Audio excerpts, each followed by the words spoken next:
Běžím tmou a nevím kam, kroky zní jak prázdnej klam.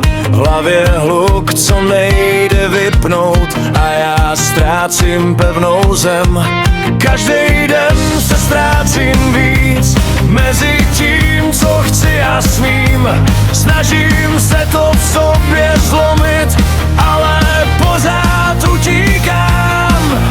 Něco ve mně křičí dost, už nechci stát. Na ostří ticha balancuju dál mezi tím, co cítím a co jsem hrál.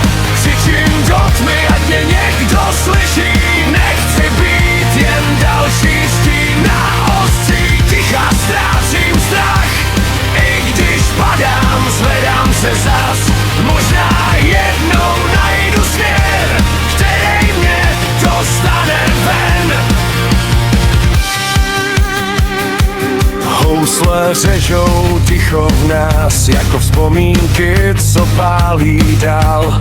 Každej tón mi připomíná, že jsem pořád naživu. Elektrika se rozjede a všechno ve mně exploduje. Už nechci dál jen přežívat, chci konečně něco cítit víc. Teď nebo nikdy, už není kam jít zpátky.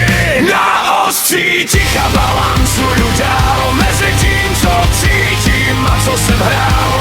Křičím do tmy, ať mě někdo slyší. Nechci být jen další stín. Na ostří ticha ztrácím strach. I když padám, zvedám se zas. Možná jednou najdu směr, který mě dostane ven. A když se všechno rozpadá, zůstávám stát jen já. Ale možná právě v tom začínám být sám sebou.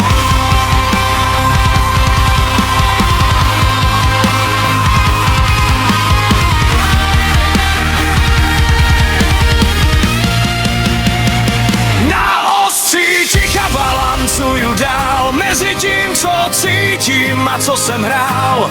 Křičím do tmy, ať mě někdo slyší. Nechci být jen další stín. Na ostří ticha ztrácím strach.